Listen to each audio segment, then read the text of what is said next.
Have you ever been stumped for an idea, a total creative block? That's where I was last week. The card that I had planned for the class, I had several people attend and we used up all of this paper. Well, I had a couple more people that wanted to complete the class at a later date. And I thought, what am I going to do? I am out of this paper from the Monster Bash suite and I have to come up with something right away. Well, I had a card that I had found on the internet by Kim Cook, and I created that card for my class just as a sample. I wasn't going to use it as a class project. Everybody commented on it and liked it so much. I thought, all right, well, maybe we can go ahead and make this card. And I quickly realized that there's only one section of the DSP that looks exactly like this. All of the rest of them, it was a little more creative, fussy cutting to get the books. In fact, you'll see right here, I have several books that I had to cut apart that we're going to put on here to create another card just like this one. So you have to realize you're not going to be able to recreate this exactly just because this sequence of books doesn't occur more than once on that 12 by 12 sheet of DSP. I've already run this piece through the Big Shot. This is a retired folder. It's very similar to the folder that comes in this suite, which I of course didn't think I needed, right? Haha. So that one's empty. We'll go ahead and layer this on. Put just a little bit. There we go. Sometimes you have to put some extra on there for the embossed pieces. Just a little bit extra to help them stick. So you see that's black on black, but I just wanted this front piece embossed. You could make it all the way 4 1/4 by 5 1/2 to cover the front, but I just wanted it to have a little bit of margin around the edge. So this piece of cardstock was 4 by 5 1/4. So now we're going to try to place our books on there and see if we can get them lined up. We'll put this one on this one edge. I think that'll work pretty good. Here are the other pieces that I cut out. If we kind of tilt those this way maybe, and probably just one more, because yeah, let's do these bigger ones. I like the bigger ones. There we go. All right, that looks good. So we're going to put those books on there just like that. And again, if you want to try to recreate this card, this piece, great, it fits on there perfect, but not all of them are going to. So you might have to cut out some little pieces and put them together in a different way. And because of the black background, you may not have an issue. They're going to fit right in. This is a saying from the Spooktacular Bash stamp set that's part of the Monster Bash suite, and I cut it out with one of the ornate frame dies. I know I've talked about these before, and I'm already using them more than I thought I would.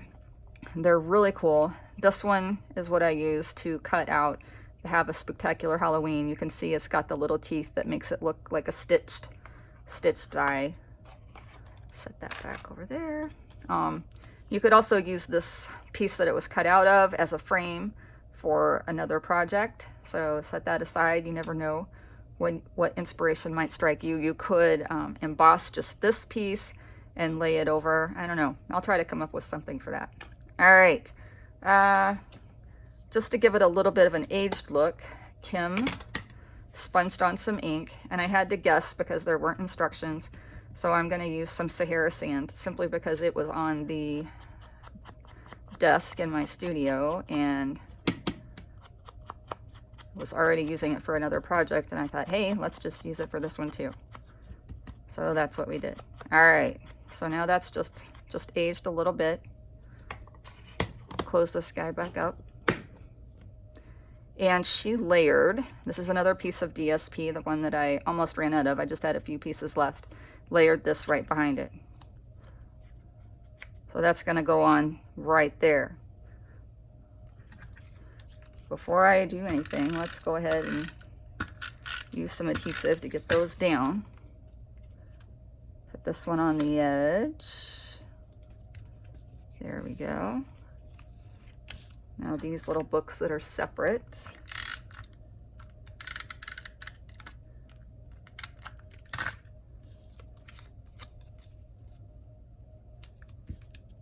Yeah, I was trying to come up with a clever name for this section, and I thought I'd just call it How'd She Do That?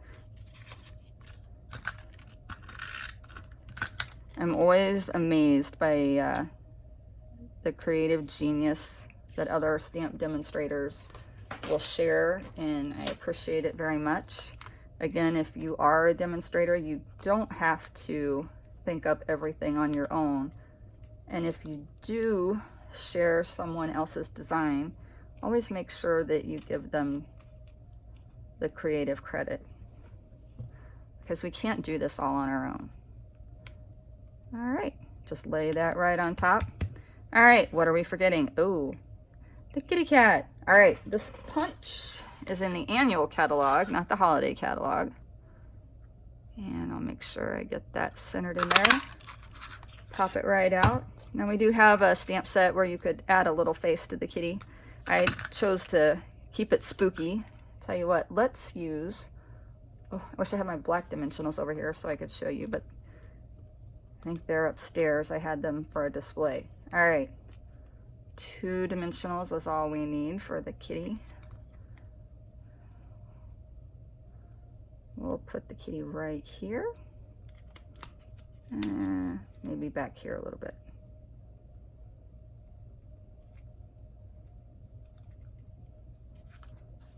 There we go.